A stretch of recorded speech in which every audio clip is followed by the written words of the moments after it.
बिस्मिल्लाहिर्रहमानिर्रहीम। Welcome to my channel CSS with CSP engineer आबाद। जैसे कि आप लोगों को पता है, मैं आप लोगों के लिए CSS के लेक्चर प्रिपेयर करके फिर अपने चैनल के जरिए आप लोगों तक पहुंचाता हूँ। आज का जो लेक्चर है वो जियोग्राफी से सही है। मैं कोशिश करूँगा कि इस लेक्चर को अच्छी तरह एक्सप्लेन करूँ, सही है। दिस इज़ लेक्चर नंबर 11, सही है। और आज का जो टॉपिक है जिसको मैं अभी डिस्कस करने जा रहा हूँ वो है ज्योमेट्रिक साइकिल, सही है। मैं आप लोगों को ज्योमेट्रिक साइकिल के बारे में बताऊंगा, सही कि ज्योमेट्रिक साइकिल हमारे पास क्या होता है, इनमें कौन कौन से स्टेप इन्वॉल्व होते हैं, कौन कौन से प्रोसेस इनमें इन्वॉल्व होते हैं, सही है। मैं इन सारे प्रोसेस को इंशाल्लाह एक्सप्लेन करूंगा, लेकिन इन प्रोसेस ज्योमेट्रिक साइकिल को एक्सप्लेन करने से पहले मैं आप लोग को ज्योमॉर्फोलॉजी के बारे में बता दूँ, सही है, कि ज्योमॉर्फोलॉजी हमारे पास क्या होता है। Geomorphology study of earth land form, सही है। इनमें हम क्या पढ़ते हैं, ज्योमॉर्फोलॉजी में हम अर्थ की जो लैंड फॉर्म है उसके बारे में पढ़ते हैं कि ये जो हमारे पास जो लैंड फॉर्म होते हैं वो किस तरह डेवलप होते हैं, वो ये जो लैंड फॉर्म है वो किस तरह डेवलप होती है, इनमें कौन कौन से चेंजेस आते हैं वक्त के साथ में, इनमें कौन कौन से प्रोसेस होते रहते हैं। लैंड फॉर्म से रिलेटेड जितने भी नॉलेज होते हैं हम ज़्यादातर इस ज्योमॉर्फोलॉजी में पढ़ते हैं, सही है। अब याद है ज्योमॉर्फिक साइकिल पे, सही है, कि जो ज्योमॉर्फिक साइकिल होते हैं उनको हम जियोग्राफिक साइकिल भी कहते हैं, सही है। Geographic cycle of erosion, geographic cycle और या साइकिल ऑफ इरोजन। कभी कभार इस तरह हो जाते हैं कि क्वेश्चन में आपसे साइकिल ऑफ इरोजन के बारे में पूछते, तो इससे आप कंफ्यूज ना होना चाहिए। ये ज्योमॉर्फिक साइकिल, जियोग्राफिक साइकिल और साइकिल ऑफ इरोजन ये दोनों एक ही टॉपिक है, सही है। आते हैं इनकी जो डिफिनीशन की तरफ, सही है, कि इनकी जो डिफिनीशन क्या है, सही है। पहले स्लाइड में पढ़ते हैं कि इनकी डिफिनीशन क्या है, सही है, कि it's time during which a plated land mass undergoes through transformation. It is process through which the land mass undergo through transformation. इस डिफिनीशन का मतलब यह है कि क्या है, सही है, इसका मतलब क्या है। आते इनको पढ़ते, सही है। मैं आप लोग को ये जो डिफिनीशन है जो अभी मैंने आप लोगों को बताया कि अपलेटेड लेरमा जो होते हैं वो अंडरगोस इनमें चेंजेस आते हैं, सही है। इसका मतलब ये है कि ये एक ऐसा टाइम ड्यूरेशन है, सही है, एक ऐसा टाइम ड्यूरेशन है जिसमें जो लैंड मासेस होते हैं, अपलेटेड लैंड मासेस, वो ट्रांसफॉर्मेशन से गुजरता है, सही है। इनमें वक्त के साथ चेंजेस आते हैं, सही है। फिर जब चेंजेस आते हैं आखिर में इनसे जो फॉर्म बनता है, आखिर में कौन से फॉर्म पे कन्वर्ट होते हैं, वो एक लिस्ट प्लेट टोपोग्राफी पे कन्वर्ट होते हैं, सही है। मतलब यह है कि ज्योमेट्रिक साइकिल हमारे पास वो प्रोसेस होते हैं, सही, वो टाइम ड्यूरेशन होते हैं जिसमें हमारे पास जो अपलेप्टिक लैंडमार्क्स होते हैं वो मुख्तलिफ चेंजेस से गुजरते हैं और आखिर में उनसे एक प्लेट टोपोग्राफी बन जाते हैं, सही है। लेट सपोज ये हमारे पास एक माउंटेन है, सही है। इनिशियल में इसकी जो फॉर्म होती है वो कुछ इस तरह होती है, फिर इनमें कुछ वक्त के साथ इनमें चेंजेस आते हैं, लेकिन इसमें जो चेंजेस आते हैं वो मिलियन साल लेते हैं, बहुत ज़्यादा टाइम लेते हैं, सही है।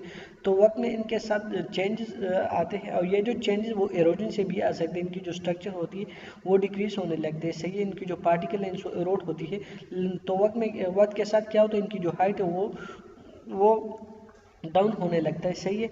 और वक्त के साथ की जो हाइट है वो डिक्रीज होने लगते हैं और आखिर में क्या होता है, इनसे एक प्लेट टोपोग्राफी बन जाते हैं, सही है। पहले इनिशियली वो एक माउंटेन था, फिर वक्त के साथ एरोजन की वजह से इनकी जो हाइट थी, इनकी जो पार्टिकल वो एरोड होने लगे, सही है। और फिर लास्ट में इनकी जो एरोजन इतनी होगी कि लास्ट में एक प्लेट टोपोग्राफी से बन गए, सही है। ज्योमेट्रिक जो साइकिल जो होता है, it help in understanding landform evolution, सही है। ये जो हमारे पास it help in understanding landform evaluation and its retroduction and prediction, सही है। इसका मतलब क्या है, ये जो हमारे पास जो ज्योमेट्रिक साइकिल होता है वो हमें लैंडफॉर्म इवोल्यूशन के बारे में बताता है, सही है, कि ये जो लैंडफॉर्म है वो किस तरह इवॉल्व होते जा रहे हैं, सही है। और साथ में ये हमें रिट्रोडक्शन और प्रेडिक्शन के बारे में बताते हैं, सही है, कि ये जो हमारे पास जो लैंडफॉर्म था वो पहले किस तरह था, पास में वो इनकी जो स्ट्रक्चर थी वो किस तरह थी, और फ्यूचर में इनकी जो स्ट्रक्चर वो किस तरह होंगी, सही है। जैसा कि मैंने आप लोगों को बताया कि जो हमारे पास माउंटेन ज्योमेट्रिक साइकिल में में क्या होता है कि हमारे पास लैंड मासेस होते हैं, वो फिर वक्त के साथ इनमें चेंजेस आते हैं, और चेंजेस आने के बाद बहुत सालों बाद वो क्या होते हैं, एक प्लेट टोपोग्राफी बन जाते हैं। सही है। सो एक माउंटेन होता है। सही है। और वो एक साइकिल ज्योमेट्रिक साइकिल में क्या होता है, इनके साथ इनमें चेंजेस आते हैं, और चेंजेस हद तक हो जाते हैं कि इनकी जो स्ट्रक्चर है वो प्लेट टोपोग्राफी में बन जाते हैं, कन्वर्ट हो जाते हैं। सही। सो ये ज्योमेट्रिक साइकिल से रिलेटेड नॉलेज थी। सही। सो अभी आते हैं basic premise of the theory is annual time taken for the landmass after passing through the various stage of erosion eventually change into featherless level plane. ये जो हमारे पास जो ज्योमेट्रिक थ्योरी हमें ये बताते हैं कि जब हमारे पास जो अपलिफ्टेड जो लैंडमास होते हैं वो एरोजन के वेरियस स्टेज से गुजरता है। सही है। अब फिर आखिर में इससे क्या बनता है, एक लेवल प्लेन इससे बन जाता है। जैसा कि मैंने पिछले भी स्लाइड में ये डिस्कस किया कि ये जो हमारे पास जो अपलिफ्टेड लैंडमास होते हैं वो एरोजन की जो स्टेजेस होते हैं इनसे गुजरते हैं। हमारे पास एक माउंटेन होता है, इनमें वक्त के साथ एरोजन आते हैं, और वक्त के साथ इनमें मुख्तलिफ स्टेजेस होते हैं। पहले इनकी जो हाइट है कुछ इस तरह बन जाती है, फिर इनकी जो हाइट डिक्रीज हो, इनसे पार्टिकल डिक्रीज होगी, ये स्ट्रक्चर में कन्वर्ट होते, इस शेप में कन्वर्ट होती है। और लास्ट में क्या होता है, एक लेवल प्लेन इससे बन जाते हैं, वे बिल्कुल लेवल प्लेन इससे बन जाते हैं। इनसे पार्टिकल इतने ओवरआउट हो जाते हैं कि जितने भी अपलिफ्ट स्ट्रक्चर वो मुकम्मल डाउन होने लगते हैं, इनकी लेवल बिल्कुल बेस लेवल तक आ जाती है। सही है। So in other word the concept believe that the landscape has definite life history. ये जो हमारे पास जो ज्योमेट्रिक साइकिल किस चीज़ के बारे में बताता है, ये हमें इस चीज़ के बारे में बताता है कि ये जो हमारे पास जो लैंडस्केप होते हैं इनकी एक फुल लाइफ हिस्ट्री होती है। सही है। इनकी जो हिस्ट्री में मुख्तलिफ चेंजेस आते रहते हैं। सही है। Change in the surface follow the typical sequence. ये इनमें जो चेंजेस आते हैं, इनकी जो स्ट्रक्चर में इनकी जो सर्फेस में चेंजेस आते हैं वो एक प्रॉपर सीक्वेंस से गुजरते हैं। सही है। इनकी जो इनिशियल फॉर्म होती है वो मुख्तलिफ फॉर्म से गुजरती है। सही है। जैसा कि तुम बहुत फिक्र में देख सकते हो कि इनकी इनिशियल फॉर्म ये थी, फिर ये हो गया। सही है। फिर ये हो गया, और चेंज इस हद तक गई कि वो एक प्लेट टोपोग्राफी में कन्वर्ट हो गया। इनकी जो फाइनल जो रीचिंग अल्टीमेट फॉर्म हमारे पास आते हैं वो कौन से आते हैं, एक लो लेवल टोपोग्राफी में कन्वर्ट होते हैं। तुम इस फिगर में देख सकते हो कि मैंने क्या किया, क्लास में एक है कि लास्ट में इससे क्या बन जाते हैं, एक लेवल प्लेन इससे बन जाते हैं, एक लो लेवल टोपोग्राफी इससे बन जाते हैं। कभी क्या है मुकम्मल प्लेन होते हैं, कभी कभार ये थोड़ा अप डाउन होते हैं। सही है। तो लास्ट में इनसे क्या बन जाते हैं, अल्टीमेट फॉर्म हमारे पास क्या रहता है, एक लो लेवल टोपोग्राफी रहता है। सही है। अभी आते हैं कि दो ऐसे कौन से सेंटेंस थे जो कि साइकिल ऑफ एरोजन और ज्योमेट्रिक साइकिल में अहम किरदार अदा करते हैं। सही है। सो इनमें जो दो इम्पोर्टेंट जो नेम आते हैं जो जियोलॉजिस्ट है जिसने साइकिल ऑफ एरोजन और ज्योमेट्रिक साइकिल में जियोलॉजी में अहम किरदार अदा किया, तो वो विलियम मॉरिस डेविस है और वाल्टर पिंक है। विलियम मॉरिस डेविस ने जो थ्योरी पेश किए थे, मैं आप लोगों को थोड़ा इसके बारे में बताता हूँ। सही है। उसने पहले साइकिल ऑफ रिवर लाइफ की एक थ्योरी पेश की थी, बाद में उसने 10 साल बाद किया एक और थ्योरी पेश की जो कि जियोग्राफिक साइकिल की जो थ्योरी थी, जिसको आज हम इस लेक्चर में डिस्कस करेंगे। और इस थ्योरी को उसने कब पेश किया था, 1899। सो इन लोगों ने विलियम मॉरिस डेविस और वाल्टर पिंक ने ज्योमेट्रिक साइकिल से रिलेटेड मुख्तलिफ थ्योरी पेश किए थे। उन लोगों ने मुख्तलिफ कॉन्सेप्ट पेश किए थे। इन लोगों की कॉन्सेप्ट की वजह से चीज़ें आसान हुई थी, इन्हीं टॉपिक इन्हीं साइकिल को समझना फिर आसान हुई थी। सही। So there concept reduce complexity of land form evolution. सही है। क्या इसका मतलब क्या है कि पहले ये जो लैंड फॉर्म इवोल्यूशन का जो फिनोमेना था, लोग उसको बहुत मुश्किल फिनोमेना समझते थे, लोग उसको अच्छी तरह नहीं समझते थे क्योंकि लोग उसको एक कम्प्लेक्स समझते थे। इससे पहले इन चीज़ों को लोगों ने अच्छी तरह एक्सप्लेन नहीं किए थे। सही। लेकिन इन लोगों की कंसेप्ट की वजह से इन लोगों ने क्या किया, इन लोगों ने जो लैंड फॉर्म इवोल्यूशन का जो कंसेप्ट था उन लोगों ने इसको अच्छी तरह एक्सप्लेन किए। इन लोगों ने जो कंसेप्ट पेश किया लैंड फॉर्म इवोल्यूशन से रिलेटेड, तो इनसे क्या हुआ, जो कम्प्लेक्सिटी थी तो वो रिड्यूस होने लगी। सही है। And form on the basis of scientific evolution of geomorphology. उन लोगों ने जो थ्योरी पेश किया वो साइंटिफिक, वो बिल्कुल साइंटिफिक इवोल्यूशन के साथ बिल्कुल रिलेटेड थी, सही है। और ये जो जू मॉर्फोलॉजी है, सही है, उन लोगों ने जू मॉर्फोलॉजी को साइंटिफिक वे से एक्सप्लेन किया। उन लोगों ने ये भी बताया कि ये साइंटिफिक वे की तरह किस तरह इवाल्व होती रहती है, सही है, सही है। अब उसने एक थ्योरी पेश किया था, slope decline of population theory, जो कि विलियम मॉरिस डेविस ने इस थ्योरी को पाउट किया था, सही है। और विलियम मॉरिस डेविस ने इस थ्योरी को डेवलप किया था, सही है। और ये जो थ्योरी है वो हमें साइकिल ऑफ इरोजन के बारे में बताते हैं। तुम इस उसने इस थ्योरी को इस फिगर से, इस ग्राफ से एक्सप्लेन किया हुआ था। इंशाल्लाह हम आने वाले स्लाइड में इनको अच्छी तरह एक्सप्लेन करेंगे, सही है, कि इनमें ये जो इरोजन किस तरह आता है, सही है। और इनमें ये जो हमारे पास जो लैंड मासेस है वो किस सीक्वेंस से जाके इनसे जो लास्ट जो प्लेट टोपोग्राफी किस तरह बनती है, सही है। हम इनसे रिलेटेड जितनी भी नॉलेज है इंशाल्लाह इन थ्योरी में हम डिस्कस करेंगे, सही है। सो इस थ्योरी में वो हमें बताते हैं कि ये जो हमारे पास जो स्लोप एंगल में जो चेंजेस आते हैं वो किस तरह आते हैं, सही है। इस थ्योरी में हम जो स्लोप एंगल में जो डिक्रीज आते हैं इसके बारे में पढ़ेंगे, सही है। और ये जो थ्योरी है वो जियोग्राफिकल साइकिल के बारे में है, जैसे कि मैंने पहले भी बताया कि ये हमें साइकिल ऑफ इरोजन के बारे में बताते हैं, सही है। लेकिन इस थ्योरी को समझने से पहले हमें ट्रायो ऑफ डेविस, जब भी हम डेविस की थ्योरी को पढ़ते हैं तो आपको इस थ्योरी से पहले तो आप लोग को ज़रूरी होगा कि ये जो ट्रायो ऑफ डेविस जो फैक्टर है, जो टर्म है, वो क्या है, जो कि इन थ्योरी से पहले समझना बहुत ज़रूरी होता है कि ये जो टर्म है ट्रायो ऑफ डेविस, इसका मतलब क्या है, सही है।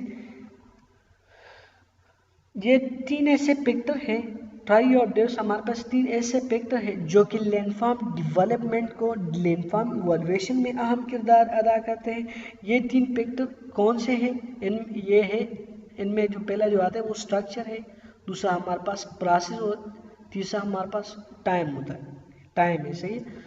इन तीनों फैक्टर की वजह से जो हमारे पास जो लैंडफॉर्म डेवलप होते हैं वो किस तरह होती है, इन तीनों फैक्टर की वजह से लैंडफॉर्म डेवलपमेंट इफेक्ट होती है, सही है।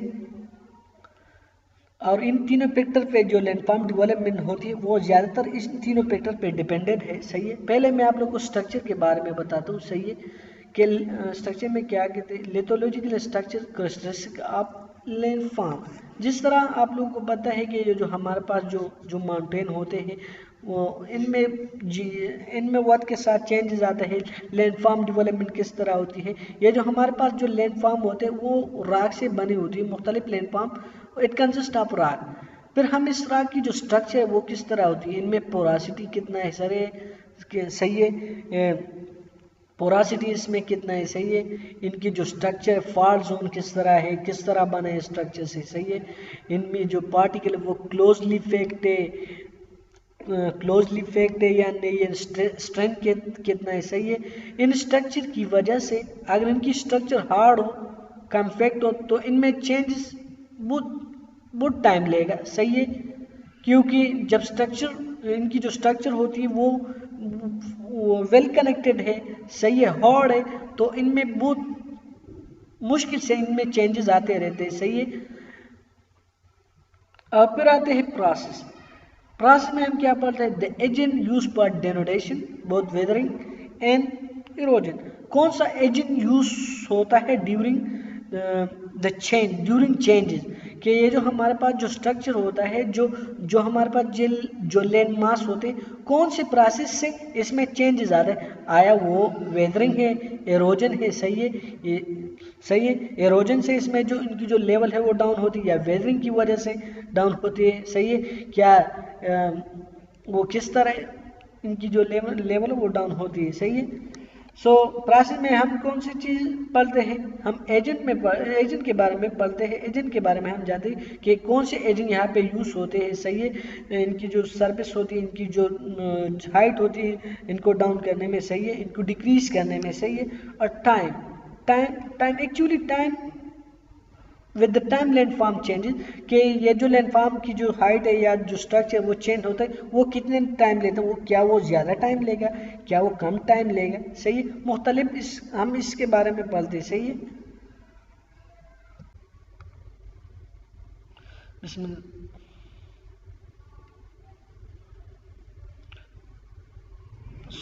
अभी मैं आप लोग को एग्जाम्पशन के बारे में बताता हूँ, सही है, कि जो मॉरिस डेविस ने जो अपनी इस मॉडल और थ्योरी के लिए जो एग्जाम्पशन की गई थी, इनके बारे में बताते हैं। इन सारे एग्जाम्पशन को मैं आप लोग को एक्सप्लेन करूँगा, सही है। जैसा कि जो भी साइंटिस्ट और जियोलॉजिस्ट जो भी होते हैं, जब वो किसी मॉडल को प्रपोज करते हैं तो वो इस मॉडल के लिए कुछ एग्जाम्पशन करते हैं, सही है। तो इसी तरह मॉरिस डेविस ने इस मॉडल और इस थ्योरी के लिए भी एग्जाम्पशन की गई थी। तो मैं अभी इन सारे एग्जाम्पशन को डिस्कस करता हूँ, सही है। पहले आते हैं एग्जाम्पशन, पहले जो एग्जाम्पशन इनको डिस्कस करते हैं, सही है। Land form are evolve product of interaction between endogenetic and exogenetic forces. ये जो हमारे पास जो लैंड फॉर्म इवोल्यूशन होती, तो वो एंडोजेनेटिक और एक्सोजेनेटिक फोर्सेस की वजह से, इनकी जो इंट्रैक्शन की वजह से इनकी ये जो लैंड फॉर्म है वो इवॉल्व होता है। क्योंकि इन फोर्सेस की वजह से जो हमारे पास जो लैंड फॉर्म होते हैं, इनकी स्ट्रक्चर, इनकी शेप चेंज होती रहती है, सही है। Endogenetic या exogenetic force, they are main factor which try to change the shape and structure of any form of any land, सही है। मतलब यह है कि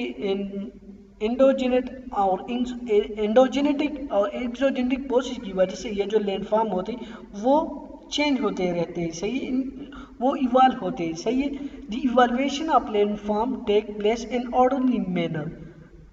ये जो हमारे पास जो चेंज आते हैं, जो इवोल्यूशन आते हैं लैंड फॉर्म में, तो वो ऑर्डरली मैनर होते हैं। मतलब ये है कि ये जो हमारे पास जो लैंड फॉर्म इवोल्यूशन होता है, तो ये एक सिस्टमेटिक प्रोसेस होता है, वो एक प्रॉपर सीक्वेंस के साथ, प्रॉपर सीक्वेंस से गुजरता है। और इनमें मुख्तलिफ स्टेजेस आते हैं, लाइक यूथ स्टेज, इंशाल्लाह हम नीचे सारे स्टेजेस को डिस्कस करेंगे, ओल्ड स्टेजेस, सही है। तो ये जो हमारे पास जो इवोल्यूशन होता है वो एक प्रॉपर स्टेप से गुजरते हैं, प्रॉपर सीक्वेंस से गुजरते हैं, सही है। थर्ड पे आते हैं कि ये जो the stream erode their valley rapidly downward until graded condition is not achieved, until graded condition is not achieved. ये जो हमारे पास जो नदी, जो रिवर होते हैं, तो ये अपने वैल्यू को एरोड करते हैं, सही। इनकी जो ये जो ग्राउंड होते हैं उनको एरोड करते हैं, इनकी लेवल डाउन करते हैं, सही है।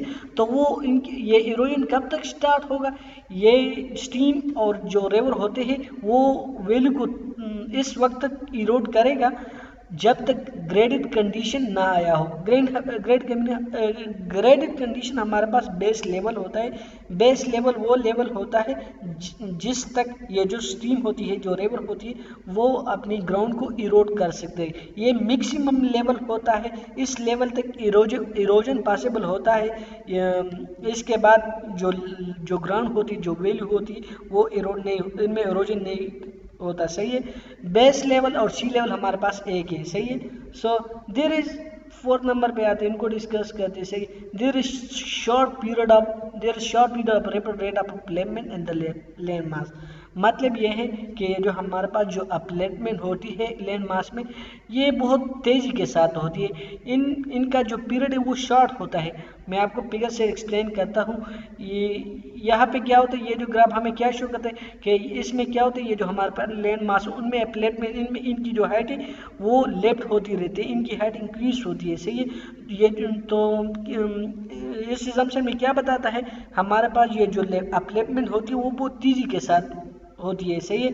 इनकी जो पीरियड होती है वो बहुत शॉर्ट होती है, सही। बहुत कम वक्त में वो अपनी जो मैक्सिमम हाइट तक पहुंच जाते हैं। और फिर ये हमारे पास जो इरोजन का पीरियड होता है, सही, वो बहुत ज़्यादा होता है। इनका जो टाइम ड्यूरेशन होता है बहुत ज़्यादा होता है, सही है। लास्ट वन पे आता है, सही है। Erosion will start after the completion of upliftment. Erosion कब स्टार्ट होगा, जब तक जो लैंड मास होता है, जब तक वो अपनी मैक्सिमम पोजीशन तक नहीं पहुंचा होगा, तो तब तक इसमें इरोजन का जो साइकिल है वो स्टार्ट नहीं होगा, सही है। उस वक्त तक इरोजन नहीं स्टार्ट होगा जब तक वो अपने मैक्सिमम पोजीशन तक ना पहुंचा हो, सही है। इसके बाद जो मेन थ्योरी है मैं आप लोगों को वो एक्सप्लेन करूँगा। इनकी जो ग्राफ है इनको मैं अच्छी तरह एक्सप्लेन करूँगा, सही है। ये इनकी इजम्पशन थी, सही है, और मैं उम्मीद करता हूँ ये आप लोगों को समझ गया होगा, सही है।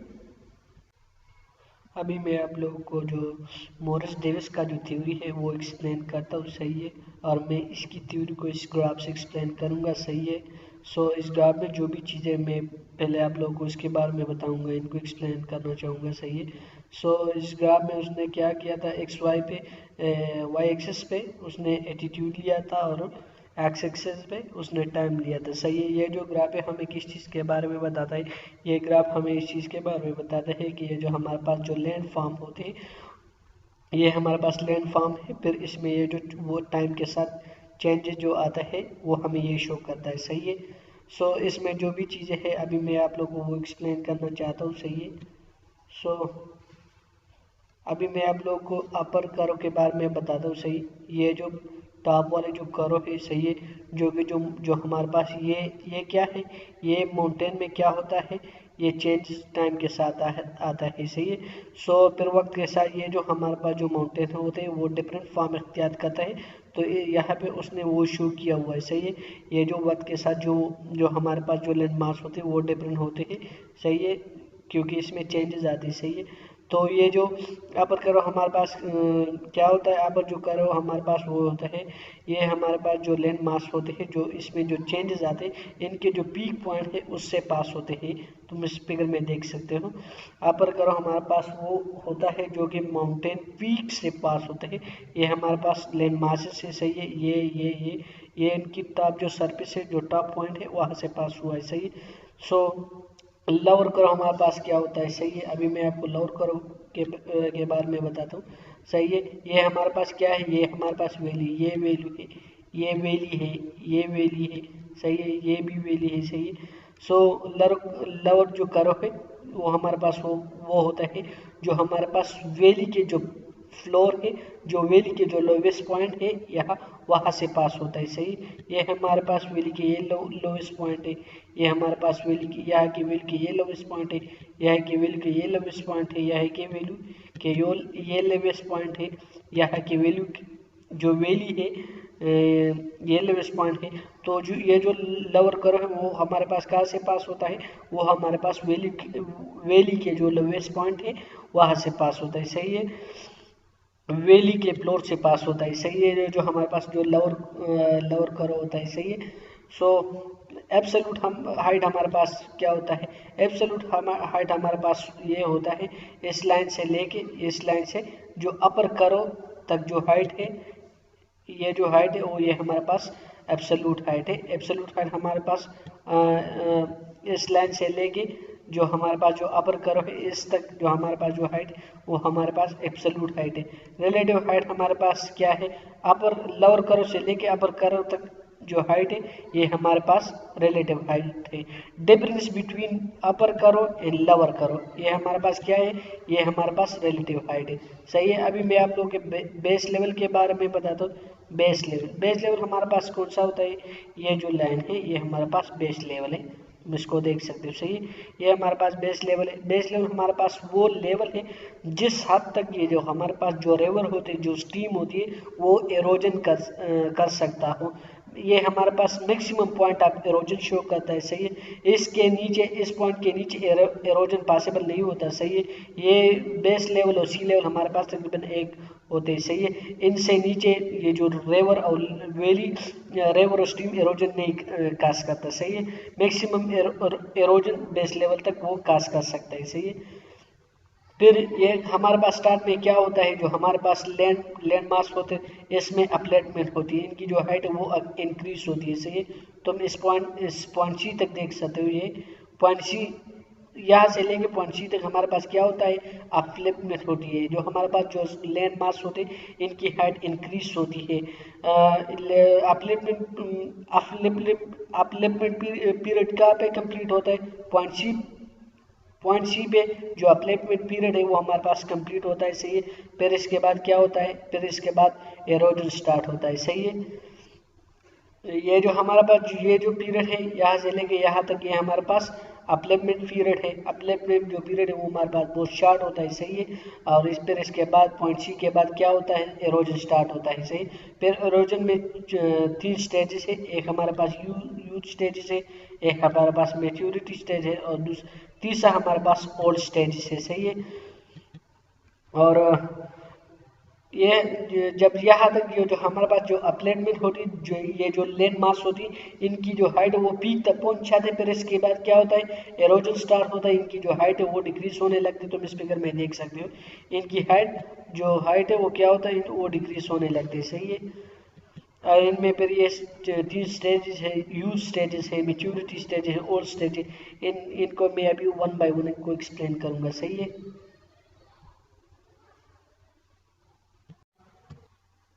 अभी मैं आप लोगों को यूथफुल स्टेज के बारे में बताता हूँ, सही है, कि हमारे पास ये जो यूथफुल स्टेज है वो किस तरह होती है, सही है। जैसे कि पिछले स्लाइड में मैंने आप लोगों को बताया था कि हमारे पास क्या होता है, स्टार्ट में क्या होता है, पहले हमारे पास जो लैंड मास होती है इनकी अपलिफ्टमेंट होती है, सही है। इनकी जो हाइट है उनमें इंक्रीज होने लगती है, सही। इनकी हाइट इंक्रीज होती है वक्त के साथ, सही है।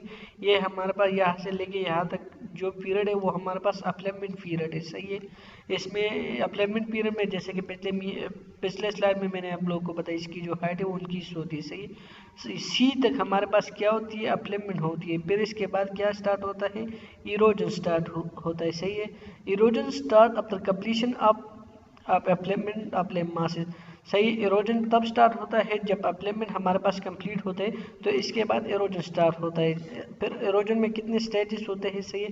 एक हमारे पास यूथ स्टेजेस है, दूसरा हमारे पास मैच्योरिटी है, सही है, और तीसरा हमारे पास ओल्ड स्टेजेज है, सही है। यूथ स्टेज के बारे में भी बताते हैं कि यूथ स्टेज के बारे में इस स्लाइड में के बारे में हम बताएंगे, सही है। यूथ स्टेज ए से लेकर डी तक, यहाँ तक, सही है। ये जो हमारे पास जो पीरियड है ये हमारे पास यूथफुल स्टेज है, ये हमारा यूथ पीरियड है, सही है। यूथफुल पीरियड में हमारे पास क्या होता है, top surface of land mass is not affected by erosion, सही है। जो हमारे पास जो लैंड मास की ये जो टॉप सरफेस स्टार्ट में क्या होता है, इस स्टेज में क्या होता है, ये जो लैंड मास की जो टॉप सरफेस होती है वो इरोजन से इफेक्ट नहीं होता है। इसमें इरोजन का यहाँ पे इरोजन नहीं होती, टॉप सरफेस में इरोजन नहीं होती है, सही है। क्या होता है, the river are engage in stream lengthening and valley deepening, तो इसमें इन वाटर और रिवर की वजह से क्या होता है, स्ट्रीम लेंथिंग कास होता है और वैल्यू डीपनिंग आकर होती है, सही है। तो मैं अभी आप लोग को स्ट्रीम लेंथिंग और वैली डीपनिंग के बारे में बता दूं, सही है, कि स्ट्रीम लेंथिंग हमारे पास क्या होता है, वैली डीपनिंग हमारे पास क्या होता है, सही है। पहले मैं आप लोग को स्ट्रीम लेंथिंग के बारे में बता दूं, सही है। जब लैंडफॉर्म बनी तो इसके बाद क्या हुआ, बारिश हुई, बारिश से क्या हुआ, नदी और रिवर बन गए, सही है। तो इससे क्या हुआ, ये जो हमारे पास जो वाटर थे वो बहने लगे, सही है। जैसा कि तुम इसकी जो हाइट देख सकते हो, इनकी हाइट बहुत ज़्यादा है, उस साथ में इनकी जो स्लोप है वो भी ज़्यादा होती है, सही है। तो जो वाटर थे वो आगे की तरफ बढ़ने लगे, सही है। तो जब वाटर आगे की तरफ बढ़ने लगे, जब रिवर जो हमारे पास जो नदी और जो स्ट्रीम थे वो आगे की तरफ मूव करने लगे, बढ़ने लगे, तो इसको हम क्या कहते हैं, स्ट्रीम लेंथिंग, सही है। फिर हमारे पास वैल्यू डीपनिंग आती है, सही है। वैली डीपनिंग हमारे पास क्या होता है, सही है। अगर हम इस फिगर में, इस ग्राफ में देखो, इन फिगर में, सही है, इस लैंडफॉर्म में, तो इनकी जो स्लोप है वो बहुत ज़्यादा होती है, बहुत ज़्यादा है, सही है। जब स्लोप ज़्यादा है, सही है, तो इनमें क्या कास होता है, तो इन स्लोप ज़्यादा होने की वजह से यहाँ पे वर्टिकल इरोजन आकर होता है, सही है। तो इस वर्टिकल इरोजन की वजह से ये जो वैली है, ये जो वैल्यू है ये क्या होता है, ये गहरी होती है, सही है। इनकी जो डेप्थ है वो इंक्रीज होती है, सही है। यहाँ पे तुम देख सकते हो, ये हमारे पास ये इसकी वैली की डेप्थ है, ये इसकी वैली की डेप्थ है, सही है। यहाँ ये जो डेप्थ है वो वक्त के साथ क्या होता है, ये डेप्थ कम है बनिस्बत इसके, तो क्या होता है, वर्टिकल इरोजन होता है यहाँ पे, क्योंकि स्लोप ज़्यादा है। वर्टिकल इरोजन की वजह से क्या होता है, जो वैली हमारे पास होती है वो डीपन होती है, इनकी डेप्थ इंक्रीज होती है, तो इसको हम क्या कहते हैं, वैली डीपनिंग, सही है। फिर हमारे पास इसमें क्या होता है, ये जो हमारे पास एब्सोल्यूट हाइट है वो हमारे पास रिमेन सेम होता है। एब्सोल्यूट हाइट हमारे पास मेन सेम होता है। एब्सोल्यूट हाइट हमारे पास क्या होता है, यहाँ से लेकर जो अपर करो तक जो हाइट है हमारे पास, ये हमारे पास एब्सोल्यूट हाइट है, सही है। यहाँ से लेकर अपर करो तक हमारे पास क्या है, ये हमारे पास एब्सोल्यूट हाइट है, सही है। सो मैं आप लोगों को बताऊंगा कि ये एब्सोल्यूट, यहाँ पे ये जो एब्सोल्यूट हाइट है वो क्यों सेम है, इसके पीछे मेन रीज़न क्या है कि जो हमारे पास जो ये जो एब्सोल्यूट हाइट है यहाँ पे तुम देख सकते हो ये बिल्कुल सेम है, सही है। तो अगर अगर हम यहाँ पे देख ले, ये जो हमारे पास जो अपर कर्व है वो बिल्कुल स्ट्रेट है, सही है। स्ट्रेट क्यों है कि जो हमारे पास जो टॉप सरफेस होता है ये वाला, ये टॉप सरफेस और ये जो टॉप सरफेस है, जैसा कि मैंने पहले भी बताया कि जो टॉप सरफेस में इरोजन नहीं होती, सही है। कि यूथफुल स्टेज में क्या होता है, टॉप सरफेस में इरोजन नहीं होती, जिसकी वजह से इसकी जो हाइट है वो सेम रहती है, इसकी जो पीक पॉइंट है वो भी सेम होती है, इनमें डिक्रीज नहीं आती, सही है। तो ये जो अपर कर्व है, सही है, तो वो कहाँ से गुजरता है, वो इसकी जो पीक पॉइंट है वहाँ से गुजरता है, सही है। अगर ये जो पीक पॉइंट है वो सेम है तो इससे क्या होगा, ये जो अपर कर्व हमारे पास जो स्ट्रेट रहेगा, तो क्या होता है, सही है। तो इससे क्या होता है, जो हमारे पास जो एब्सोल्यूट हाइट है वो सेम रहती है, सही है। फिर हमारे पास क्या होता है, रिलेटिव हाइट है हमारे पास इंक्रीज होता है। रिलेटिव हाइट हमारे पास क्यों इंक्रीज होता है, सही है। रिलेटिव हाइट हमारे पास इसलिए इंक्रीज होता है कि जैसा कि मैंने पिछले स्लाइड में हमने क्या बताया कि ये जो हमारे पास जो वैल्यू होता है वो डीपन होती है, इनकी जो डेप्थ है वो इंक्रीज होती है। तुम इस फिगर में देख सकते हो, इनकी यहाँ पे जो रिलेटिव हाइट है और यहाँ पे जो रिलेटिव हाइट है वो इंक्रीज होती है। ये रिलेटिव हाइट कम है बनिस्बत इसके, जैसे कि मैंने आप लोगों को बताया कि ये जो रिलेटिव हाइट है वो हमारे पास इंक्रीज होती है, ये कम है ये ज़्यादा है, सही है। तो इंक्रीज होती है ना, वजह क्या है, यहाँ पे हमारे पास स्लोप ज़्यादा है, सही है। तो इससे क्या होता है, जो हमारे पास तो हमारे पास वर्टिकल इरोजन होता है, इन वर्टिकल इरोजन से क्या होता है, वैल्यू डीपन होती है, इसकी जो डेप्थ है वो इंक्रीज होती है। तो इसी वजह से हमारे पास रिलेटिव हाइट इंक्रीज होता है। रिलेटिव हाइट हमारे पास लोअर कर्व से लेके अपर कर्व तक है, सही है। सो फिर क्या होता है, ये जो हमारे पास अपर कर्व है वो सेम रहता है और लोअर कर्व जो हमारे पास है वो चेंज होता है। जैसा कि मैंने पहले आपको बताया कि इसकी जो हाइट है, जो हमारे पास जो लैंड मास के स्टार्ट में यूथफुल स्टेज में वो क्या होती है, वो सेम होती है। टॉप सरफेस जो हमारे पास होते हैं इनमें इरोजन आकर नहीं होता, वो वही रहती है, सही है। तो इनकी जो पीक पॉइंट है वो वही रहती है, सही है। और ये जो हमारे पास जो अपर कर्व होता है वो पीक पॉइंट से पास होता है, सही है। तो इसकी वजह से, तो यही वजह है कि हमारे पास टॉप सरफेस में इरोजन नहीं होता, जिसकी वजह से इनकी पीक पॉइंट वही रहती है, सेम रहती है। और हमारे पास जो अपर कर्व है वो पीक पॉइंट से पास होता है, इसी वजह से जो हमारे पास जो अपर कर्व होता है वो सेम रहता है, सही है।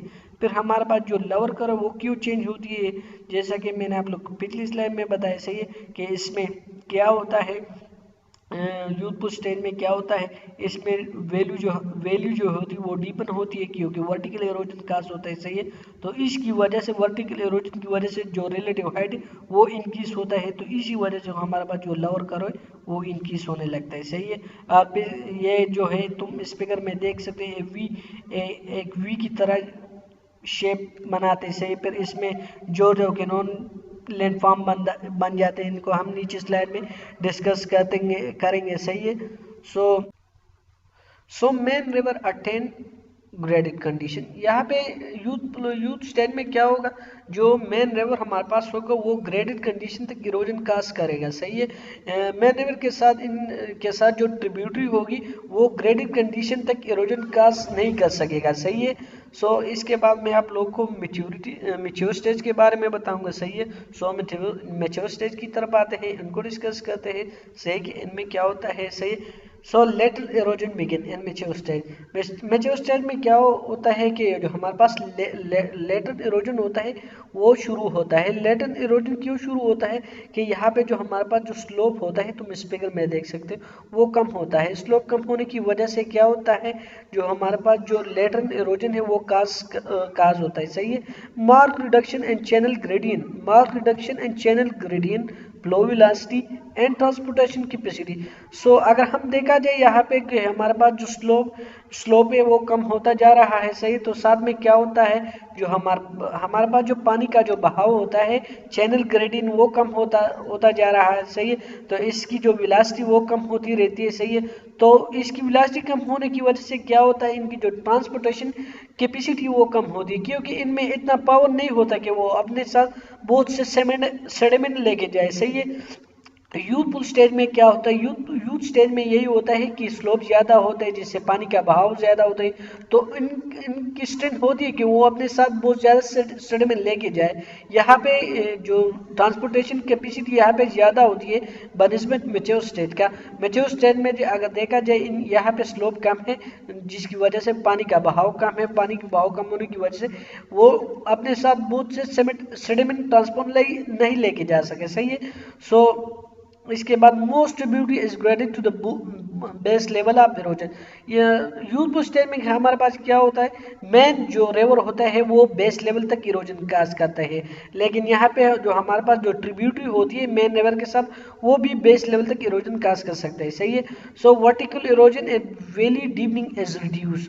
जो तुम इस फिगर में देख सकते हो, ये जो हमारे पास जो वर्टिकल इरोजन होता है या जो वेली डीपनिंग वो कम होता जा रहा है, सही है। यहाँ पे यूथ स्टेज में इंक्रीज वर्टिकल इरोजन ज़्यादा होता है, जिसकी वजह से जो हमारे पास जो वेली डीपनिंग है वो ज़्यादा होता है। लेकिन मेच्योर स्टेज में क्या होता है, वेली डीपनिंग कम होती जा रही है। वजह क्या है कि यहाँ पे स्लोप कम है। स्लोप कम होने की वजह से क्या होता है, वर्टिकल इरोजन कम होती है, जिसकी वजह से ये जो हमारे पास जो वैली होता है वो इसकी वैली की जो डीपन है वो कम होती जा रही है, सही। वैली की जो डेप्थ है वो ज़्यादा नहीं होती, सही है, वो रिड्यूस होने लगती है, सही है। सो इसके बाद क्या होता है, both absolute and relative height reduce. यहाँ पे अगर देखा जाए जो हमारे पास जो एब्सोल्यूट हाइट है, यहाँ से लेके यहाँ तक ये हमारे अपर करो, इस लाइन से लेके अपर करो, तो हमारे पास क्या होता है, एब्सोल्यूट हाइट होता है। अगर तुम इसमें देख ले तो क्या होता है, जो अपर करो है वो हमारे पास डाउनवर्ड की तरफ मूवमेंट करने लगता है, वो डाउनवर्ड की तरफ जा रहा है, सही है। तुम इस फिगर में देख सकते हो। तो इस अपर करो की जो हाइट है सो वो कम होता जा रहा है, जिसकी वजह से क्या होता है, एब्सोल्यूट हाइट हमारे पास कम होता जा रहा है, सही है। तो एब्सोल्यूट हाइट हमारे पास इसलिए कम होता जा रहा है कि यहाँ पे हमारे पास क्या होता है, हॉरिजॉन्टल इरोजन होता है, जिसकी वजह यहाँ पे जो हमारे पास जो लैंड मास उनकी हाइट कम होती है, जैसे अपर करो नीचे की तरफ जा रहा है, सही है। सो इससे क्या होता है, एब्सोल्यूट हाइट कम होती है, सही है। साथ में हमारे पास रिलेटिव हाइट क्यों कम होती है, सही है। तो साथ में हमारे पास जो रिलेटिव हाइट है यहाँ पे इसलिए रिड्यूस होता है कि जो हमारे पास यहाँ पे जो वैली डीपनिंग है, वर्टिकल इरोजन नहीं होती, जिसकी वजह से वैली डीपनिंग रिड्यूस होती है। तो क्या होता है, जो रिलेटिव हाइट है वो रिड्यूस होने लगता है। रिलेटिव हाइट हमारे पास लोअर करो से लेकर अपर करो तक जो हमारे पास जो हाइट होती है वो हमारे पास रिलेटिव हाइट है। तो यहाँ पे जो हमारे पास वैली डीपनिंग जो है वो रिड्यूस होते हैं, जिसकी वजह से रिलेटिव हाइट कम होती है, सही है। यूसी एंड एलसी अपर करो एंड लोअर करो इज रिड्यूस। जैसा कि मैंने आपको बताया कि अपर करो यहाँ पे हमारे पास डिक्रीज होती है, और साथ में जो लोअर करो वो भी डिक्रीज होती है। मतलब ये अपर करो हमारे पास इसलिए रिड्यूस होती है कि जो हमारे पास जो लैंड मास का जो हाइट है वो कम होती जा रही है, क्योंकि यहाँ पे हॉरिजॉन्टल इरोजन होता है। इस हॉरिजॉन्टल इरोजन की वजह से इनकी हाइट कम होती है, सही। तो इसकी वजह से जो हमारे पास जो अपर करो है, जो पीक पॉइंट से गुजरता है वो कम होती जा रही है। लोअर करो क्यों कम होती है, यहाँ पे लोअर करो की जो वो भी रिड्यूस होती है, क्यों कि यहाँ पे जो वैल्यू डीपनिंग है वो रिड्यूस होने लगते हैं, इसी वजह से हमारे पास लोअर जो करो है वो कम होते जा रही है। अभी मैं आप लोग को ऑल स्टेज के बारे में बताऊंगा, सही है। सो इसकी तरफ चलते हैं। सो अभी मैं आप लोगों को ऑल स्टेज के बारे में बता दूं कि ऑल स्टेज हमारे पास किस तरह होते हैं, इनमें कौन कौन सी चीज़ें होती है, सर इन सारों को मैं भी डिस्कस करने जा रहा हूँ, सही है। सो ऑल स्टेज हमारे पास मैच्योर स्टेज की बात होता है, सही है। ऑल स्टेज की तरफ आते हैं, उनको डिस्कस करते हैं, सही है। All stage as characterized by the total absence of vertical erosion. सही है। उस स्टेज में क्या होता है, इनमें वर्टिकल इरोजन बिल्कुल नहीं होती, वर्टिकल इरोजन इसमें जीरो होती है। सही है। ये वर्टिकल इरोजन इसमें क्यों नहीं होती? सही है। जैसे अगर देखा जाए तो यहाँ पे सही है, जो हमारे पास जो रिवर जो नदी होती है, सही है, तो वो ऑलरेडी बेस लेवल तक पहुंच चुका होता है। सही है। तो इसी वजह से इस लेवल से नीचे आप इरोजन नहीं कर सकते। सही है। तो इसी वजह से हमारे पास जो वर्टिकल इरोजन यहाँ पे नहीं होती। सही है। लेकिन लेटरल इरोजन इसमें होती है। सही है। और वो जो वैली का जो वेट है वो इसकी वाइडनिंग की कोशिश करते हैं। लेटर इरोजन इसलिए होती है ताकि जो हमारे पास जो वैली का जो वेट है उसको इंक्रीज करे। सही है। सो इस पे क्या होता है, जो वाटर डिवाइडर जो हमारे पास जो यहाँ पे जो होता है ये, तो तो यहाँ पे जो हमारे पास जो वाटर डिवाइडर होता है वो इजीली इरोड होता है। सही है। क्योंकि यहाँ पे लेटर इरोजन होता है। सही है। So both relative and absolute height are decrease. यहाँ पे अगर तुम देख सकते हो, ये हमारे पास जो अपर करो है उनकी जो हाइट है वो डिक्रीज होते हैं, वो डिक्रीज डाउनवर्ड की तरफ चले जाते हैं। सही है। इसकी वजह से क्या होता है, जो हमारे पास जो रिलेटिव और जो एब्सोल्यूट हाइट है वो डिक्रीज होने लगते हैं। तुम इस फिगर में देख सकते हो, ये हमारे पास रिलेटिव हाइट है। सही है। ये भी तुम इस फिगर में देख सकते हो। जितना हम आगे की तरफ जाएंगे ये हाइट हमारे पास क्या होता है, वो डिक्रीज होता है। सही है। और जो हमारे पास ये जो रिलेटिव एब्सोल्यूट हाइट है वो भी डिक्रीज होता है। सही है। ये हमारे पास एब्सोल्यूट हाइट है, ये भी डिक्रीज होती रहती है। सही है। सो फॉल अपर करो एंड लोअर करो बिकम ऑलमोस्ट कांस्टेंट। जो हमारे पास जो अपर करो होता है तुम इसमें देख सकते हो वो नीचे की तरफ चले जा रहे हैं। सही है। तो इसमें क्या होता है, वो मुसलसल इसमें डिक्रीज होती है। सही है। वो डिक्रीज की तरफ जा रहा है। सही है। और ये जो हमारे पास जो लोअर करो होता है ये बिल्कुल कांस्टेंट है। नीचे आप देख सकते हो ये जो हमारे पास जो लोअर करो है और ये जो बेस लेवल है ये एक दोनों सेम है। सही है। एक दोनों का जो लेवल है वो सेम है, वो कांस्टेंट है। सही है। सो लास्ट में जो हमारे पास जो होते हैं उस ओल्ड स्टेज में क्या बन जाते हैं, मोनोनाक बन जाते हैं। सही है। ये जो छोटे जो लेंथ फॉर्म है उसको मोनोनाक कहते हैं, ये अहम में बन जाते हैं। सही है। सो ये ओल्ड स्टेज था, जैसा कि मैंने आप लोग को यूथ स्टेज, मैच्योर स्टेज और ओल्ड स्टेज के बारे में बताया। सही है। सो